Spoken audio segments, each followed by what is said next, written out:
Namo tassa bhagavato arahato samma sambuddhassa. Namo tassa bhagavato arahato samma sambuddhassa. Namo tassa bhagavato arahato samma sambuddhassa. Attanam bhikkhave rakkissamiti satipatthānaṁ sevitabbang. Parang rakkissamiti satipatthānaṁ sevitabbang. Attanam bhikkhave rakkanto parang rakkati. Parang rakkanto attanam rakkati ti. Dear Dhamma friends, I have taken a sutta quotation from one of the beautiful suttas available in Satipatthana Samyutta, and this sutta is called Sedaka Sutta. One of the popular suttas when we are talking about Satipatthana, and the incident actually has happened when Buddha is living in a particular area called Sumbha. In that area, the main city is called Sedaka, and at that time Buddha is taking a kind of a simile. So he is telling that there is a master and a student, kind of a master and an apprentice in juggling. So they are actually acrobats. So what they do is that they take a long bamboo pole, and the master keeps it either in his shoulder or in his forehead, and then the apprentice climbs onto that pole, and now he is on the top of the pole, and both has to be balanced well. So while doing that, they do some juggling. So they do at the same time various activities while keeping the pole balanced. Now, at this time, the master is giving an advice to the apprentice. He is telling, you listen to my apprentice, and you protect myself, or I protect you, and you protect me. This way we will be able to perform well, and we will be able to earn some money, and we actually can protect ourselves. And then the apprentice telling to the master, no master, you please protect yourself, and then I'll protect myself.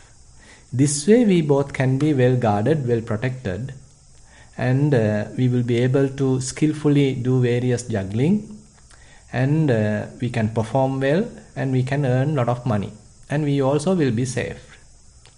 Now you can see the kind of a two different way of advices. The master is asking from the student, telling that I will protect you and you protect me. But on the other hand, the apprentice is telling to the master, Bante, the teacher, the master, it won't work that way. Please protect yourself, and I will protect myself. Now, quoting this, Buddha is telling the correct methodology, correct practice at this moment is the one mentioned by the apprentice. That is to protect oneself. By protecting oneself, one can protect the other. So basically he is asking from the master that master got to protect himself, and I will protect myself. This way we both will be protected. Now, quoting this, Buddha says, Attanam bhikkhave rakkissamiti satipatthānaṁ sevitabbang. One has to, if one likes oneself, if one wants to protect oneself, then one needs to cultivate four foundations of mindfulness. Parang bhikkhave rakkissamiti satipatthānaṁ sevitabbang. On the other hand, if one thinks that one needs to protect others, then again one needs to practice Satipatthana. So now, in a way, Buddha is giving Satipatthana practice, the mindfulness practice, as both ways. If we want to protect ourselves, still we need to practice the mindfulness. And again, if we want to protect others, again one has to practice mindfulness. So then Buddha going on in this sutta, in this Sedaka Sutta, Attanam rakkanto parang rakkati.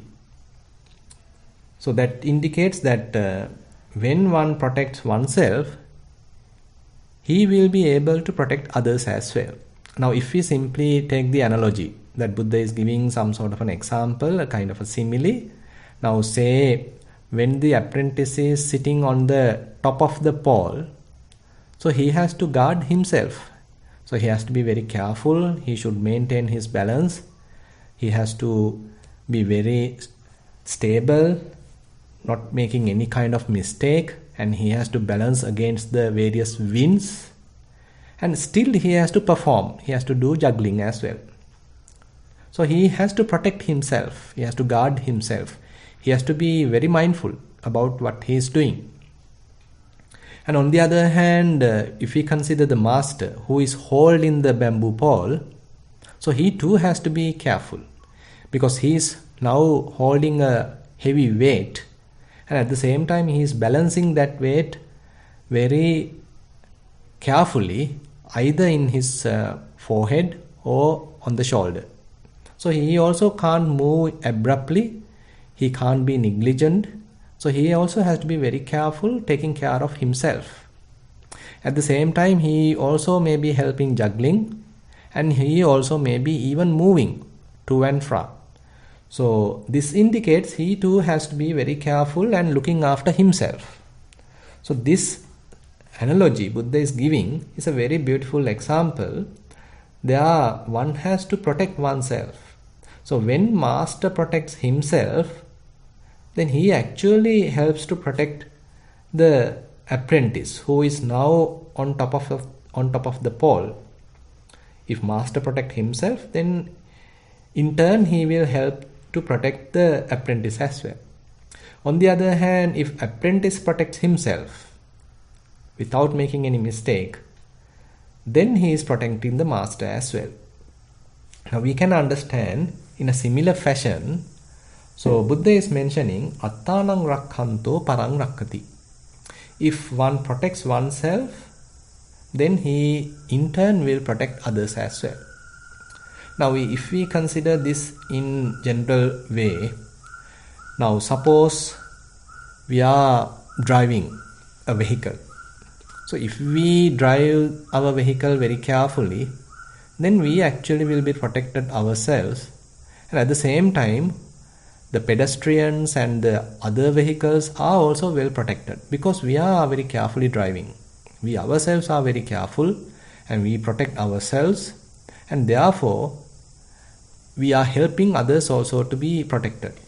But on the other hand, suppose we do drunk driving, then we are very negligent. We don't know how we will be performing, how we will be driving. Therefore, we take the others' lives and we put others also in risk. Maybe someone is sitting in the same vehicle and we are taking them into a risk. At the same time, whoever the pedestrians, other vehicles are also in a risk, because we are driving carelessly, maybe drunk driving. So all this indicates that when we are driving, we have to be careful. We have to protect ourselves. And then in turn, we are protecting others as well. On the other hand, nowadays, kind of a contagious disease is spreading. The coronavirus is spreading. But if we are protecting ourselves, suppose we are wearing a face mask, we are washing our hands, we are maintaining the distance, we take all the precautions. So that way we are protecting ourselves first. At the same time, now since we are well protected, we are not infecting others as well. So we are also protected and others also in turn protected. On the other hand, suppose we are maintaining precepts, we are trying to be virtuous. Suppose we are maintaining the first precept, Panatipata veramani sikhat padang samadhiyami. We abstain from killing. So if we abstain from killing, then others have no harm. So they can live in a very safe manner, because they know that there is no harm coming from our side, because we are well protected and we do protecting ourselves. And on the other hand, the second precept, Adinnadana veramani sikkhapadam samadhiyami, we are protecting that we take a vow, or we take it seriously that not to steal. So then the others are well protected because they understood that this person is not stealing, so therefore they can be confident, they can be rely on ourselves. On the other hand, the avoiding of sexual misconduct, so we protect that precept. We are honest to ourselves, honest to our partners, so in that sense others also protected. And when we are not lying, so we protect ourselves, at the same time others also are well protected because we are not cheating, so the public property is protected, whatever the common properties, common wealth, common resources are protected, and we are very truthful. So this in turn help us to protect the society at large. On the other hand, when we are not taking any intoxicants, then we are maintaining kind of a mindful, awakened mind. So therefore, any kind of harm that can happen because of the intoxicants may not happen to the others. So we are protecting ourselves, at the same time we are protecting others. But if we consider in a way little deeply, according to this sutta, in terms of the Satipatthana, so how by developing mindfulness that we help ourselves, we protect ourselves, and again will protect others. Now suppose typically if we are protecting sila, that also actually helps to protect ourselves and to protect others, but it has some limits. Because sometimes we might not be able to protect sila because our defilements could be very strong. We can try our best to restrain, to behave well. But due to the internal defilements, the act of internal defilements, there could be some breaching happen. But if one is able to uproot various defilements, maybe lust, maybe hatred, delusion, if we are able to uproot all these defilements, then of course there is no harm coming from ourselves. Because the poison is no more. All the unwholesome roots are taken out. So therefore we are like kind of a harmless person. We are well protected, and in turn others also be protected. So how this happens? By practicing Satipatthana, by practicing mindfulness. Suppose if we simply consider an unmindful person, he simply acts according to his whatever the thoughts coming in. He consider all the thoughts appearing in his mind as his or her. So he thinks that I have to behave according to these thoughts. So he take those very seriously and simply become a victim of his or her thoughts. He become a slave to his thoughts. Now he, like a blind person, he acts in a completely ignorant manner. But on the other hand, suppose if he is able to understand thoughts as thoughts, they are not mine. They happen due to various reasons, due to various causes. Is it possible to let go of these thoughts? Rather than becoming a slave to these thoughts, is it possible to let go of these thoughts and act in a wise manner, act with wisdom? Then he is actually protecting himself, and at the same time, others also are well protected. Actually, we may not be implement this immediately because dealing with the mind is a bit difficult, but we have to slowly train our mind. That is where the first Satipatthana, Kayanupassana, actually helps. Where one starts from a position that one can easily start. Say for example, he is going to a walking path, and when his left foot is touching, so he is trying to keep his attention at the left foot. When his right foot is touching, he is trying to keep his attention on the right foot. So likewise, he is now in a way focusing his mind, training his mind, aiming his mind. Typically what happens is we become a slave to the instincts of the mind, various cravings of the mind, and we become helpless. We simply go on autopilot. But on the other hand, if we start to little by little control the mind, tame the mind, restrain the mind, then slowly we will understand, so I can keep my attention wherever it is necessary. Previously I couldn't keep my attention wherever I likes, but the mind is taken me on a ride. But now mind is actually listening to me and obeying to me, and wherever I want I can keep my attention. I can simply keep the attention wherever I want.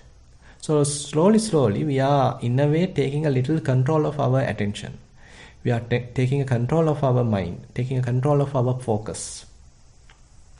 That indicates, suppose we are doing walking meditation, so say 10 steps, now we can be mindful. Each and every leg is touching the ground, and then and there we can keep our attention. When left foot is touching the ground, we can keep our attention there. When right foot is touching the ground, we can keep our attention there. Even though we start it as a very simple activity, this simple activity make a drastic change, make a big change within ourselves. Slowly, suppose we practice this continuously, then what happens is, continuously we would be able to be mindful. Say from the beginning of our day, from the very moment we wake up, we can be mindful. We know how to get up from the bed. We know how to go to the bathroom, how to wash ourselves, how to brush the teeth, and wearing clothes, taking the breakfast, maybe going to some activities, going to some work. All these things we are quite mindful. And when we are living like that, fairly in the present moment, so we have a lot of attention. Whatever the task at our hand is with a lot of attention. So we rarely can go wrong because we are wholeheartedly involved in that activity. We are not neglectful. We are not negligent. We are not careless. Rather, we are attentively work. We are carefully handling the task in our hand. So therefore, we are doing the best, and at the same time, the benefit is to ourselves as well as to the others. And on the other hand, sometimes when we are unmindful, our mind immediately reacts. Suppose when someone is blaming us, then immediately we react. We also go to blame. We also go to hit the other person. But on the other hand, when one is mindful, then we have a little break. We have some sort of a resting period. In a way, we can take a foot back and look at the situation. We can act in an appropriate manner rather than simply become a victim of our own instincts, of our own habits. We can consider the situation. We can consider the mindset of the other person. Why he is reacting me? Why he is acting like this? Why he is blaming? Why he is sort of functioning like this? So we can take another perspective of the situation, and then we can act in a very wise manner. So therefore, in that sense also, this development of the mindfulness helps to protect ourselves as well as to protect the others. And if we take it further, then suppose we are able to develop fair amount of concentration.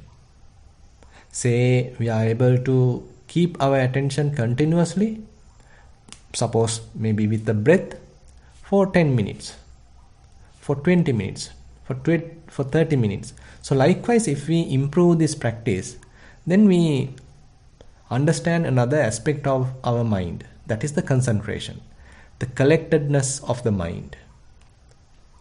Now this collectedness of the mind, this concentration, one-pointedness of the mind, actually in a way gives us a lot of happiness. Because when our mind is jumping from this to that, from past to the future, we ourselves are in a kind of a turmoil. Because there is no rest to the mind, there is no tranquility.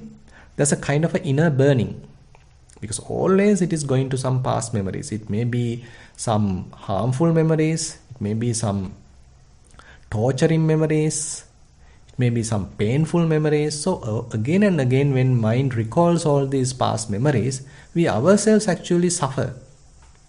On the other hand, we may be thinking about some uncertainties happening in the future, maybe a lot of fears, uncertainties. That also involves sort of stress and tension going to arise within ourselves. But if we are able to develop mindfulness, so we have some control in this activity, so we can understand what we are thinking, what is the mind is going on. So we can apply kind of a break. We can take the attention to the body. So that is in a way, the anchoring point for a beginner. So taking the attention to the body, more and more we are living within the body, keeping our attention within the body. Kaya Nupassana help us to cut through those harmful habits of the mind. So mind may be going through various harmful activities, harmful habits, proliferation, but time to time we are cutting off that harmful trend in the mind.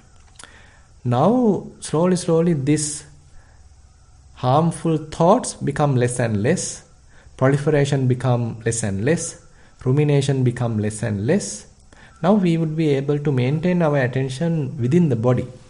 It may be somewhat peaceful when compared with that harmful thoughts, when compared to that proliferation.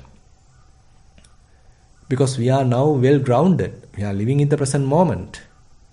And now we can take this aspect to another deeper place, where using this developed concentration to understand the reality. What is really going on within this body? How it is working? What are the ongoing processes? How they are behaving? So now we are sort of using the concentration to develop wisdom. So we are clearly understanding the ongoing process, clearly trying to comprehend the process. So seeing how they arise, how they are changing, and how they pass away, and then reappearing at another place due to various causes. So we are doing this repeatedly, again and again. So this actually helps to cultivate wisdom. So Buddha explains how Attanan Rakkanto Parang Rakkati. So how one protects oneself goes on to protect another. So there Buddha is telling Asevanaya Bhavanaya Bahuli Kammena. Asevanaya means pursuit. Doing again and again. So you are associating a particular wholesome object, wholesome activity in order to strengthen the mind. Bhavanaya, one is developing the mind. And Bahuli Kammena, one is cultivating the mind. So it is not that we simply have to be a victim of these trends in the mind, harmful trends in the mind. We can change it. There's a possibility of change. So if we are able to protect the mind, if we are able to change the past habits, change the trends in the mind, then we would be able to take another path, take a wholesome path, and that is actually helpful to ourselves, beneficial to ourselves, and again it is beneficial to the others as well. Actually, sometimes people think when people are practicing meditation, they are kind of selfish, they are not looking after the others, they are not helping the society, they are simply looking after themselves. They are very selfish. So there is a kind of accusation sometimes people do. But Buddha says, if one protects oneself, he actually will help to protect others as well. Because his complete demeanor, his complete behavior becomes a silent sermon to the others. Because he is not reacting blindly. If someone is blaming, he is not reacting blindly. He is not immediately go on to take revenge. But rather he is taking kind of a patient approach, mindful approach, and he is able to take the correct decision. Because now slowly his mind become clearer and clearer. His mind become less prone to defilements. So more and more he develops mindfulness, more and more wisdom also going to appear, going to arise. Many insights going to arise. So these are actually helpful to understand himself. So he will understand, so others are also behaving like this. I also was behaving like this, but now I am not behaving like before, because now I have a better understanding. I can see the big picture. I can see different sides of the same problem, because he is mindful. He is not taking a side. He is not simply going in a partial manner, but he can take a stand and look at the situation in an impartial manner. So because his mind is fairly mindful, very clear, free from defilements, and therefore he can take the correct decision. So in that way he is protecting himself and helping the others as well. On the other hand, if one is further developing, then his mind becomes more and more clearer and clearer, silent, still, and again his whole body also can feel that. He is maintaining kind of a serene attitude. He is helping others, helping himself, looking after himself, and his mind is very vigilant, diligent.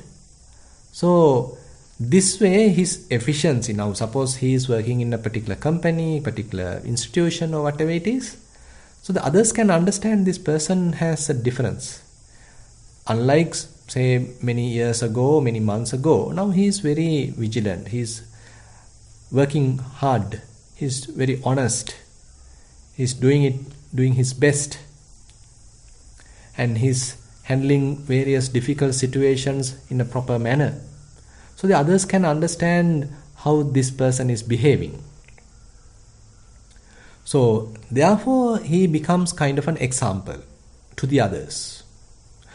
Now even though even sometimes he is not going and involving in others' activities, but the way he behave, the way he confront various activities, confront difficulties, becomes kind of an example to the others.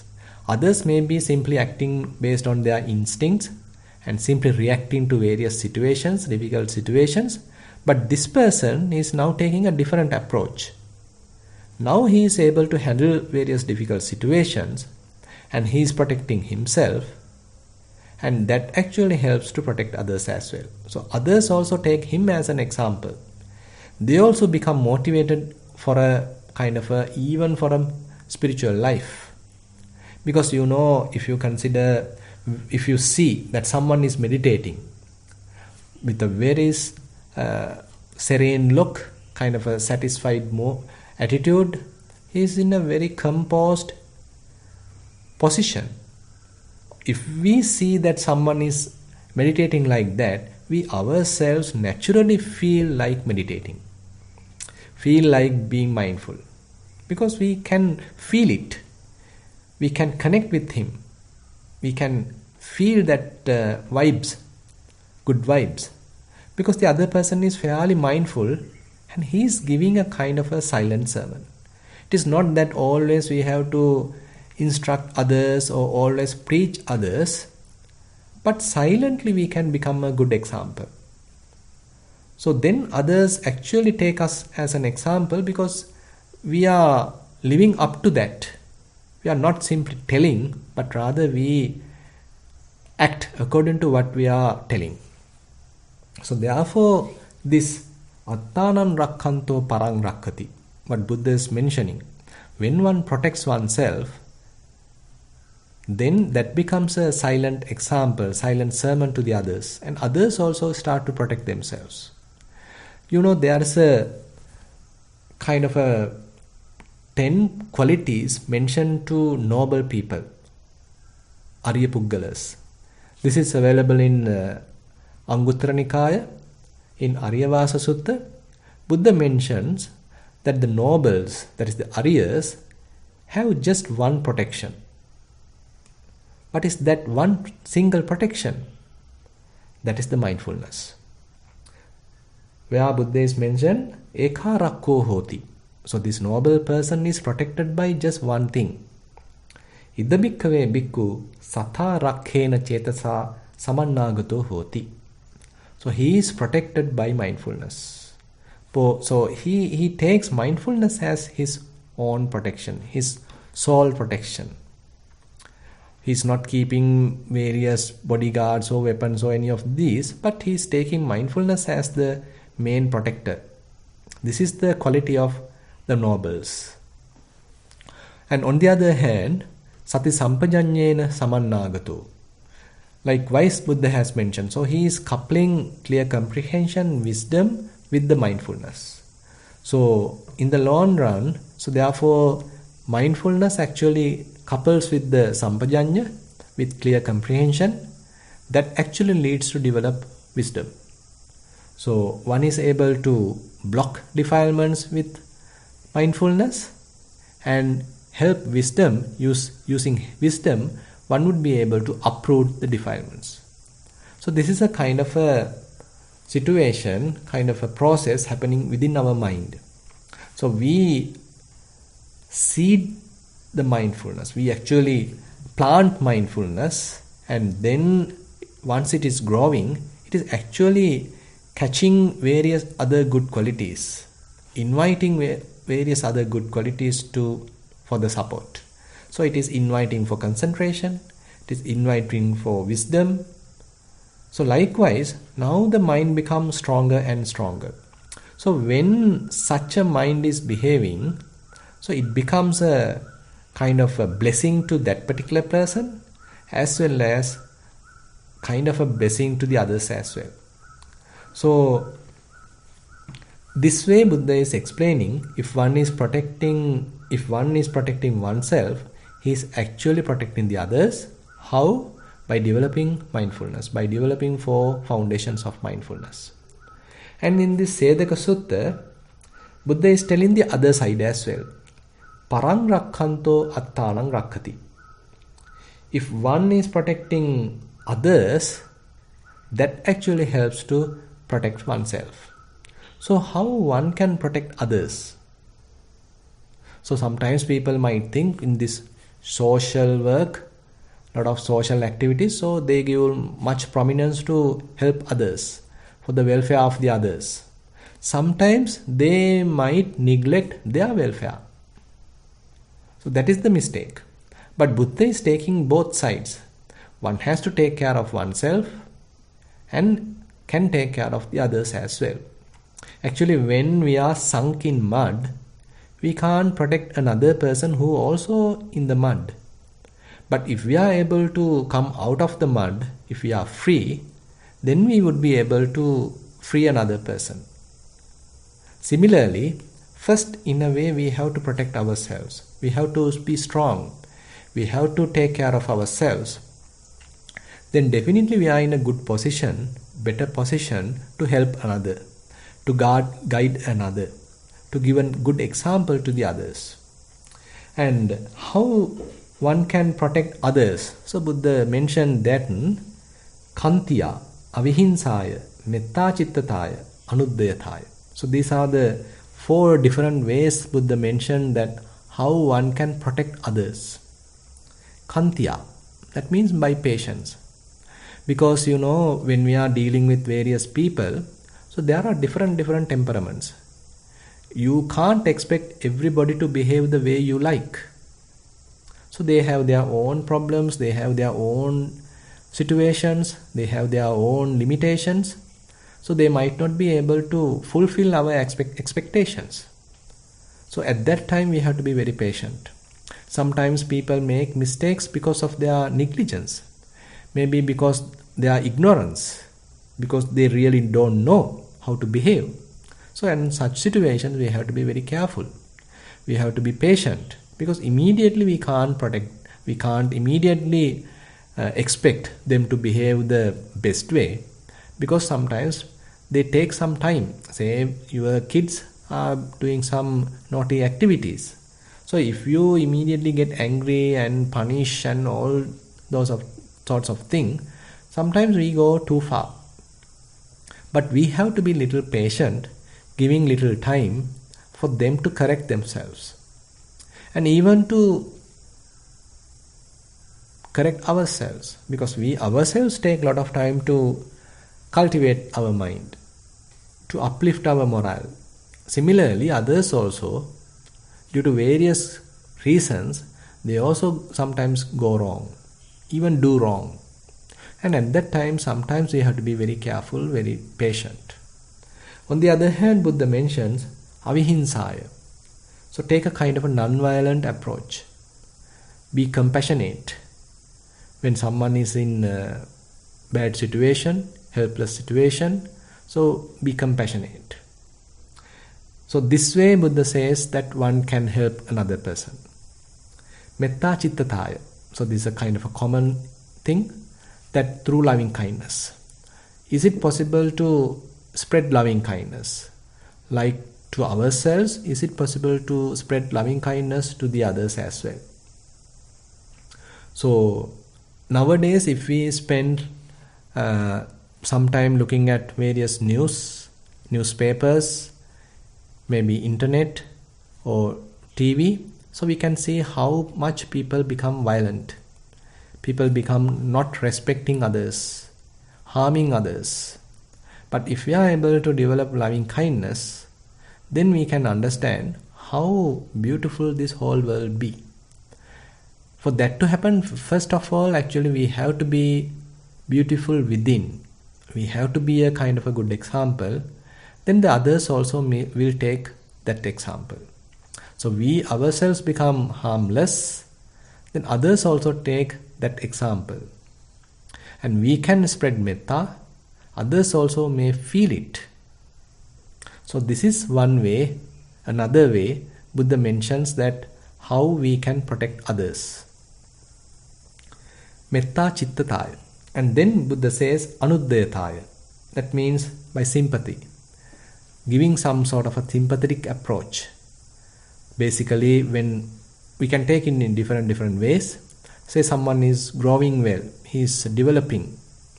So then we can be happy about his growth, his progress, his wealth. Rather than become jealous about another person's wealth or his happiness, we can be joyful about another person's happiness. So sometimes this is called mudita, sympathetic joy. So if we want to be happy, sometimes it is difficult to be happy just by looking at our own growth, our own progress, our own development.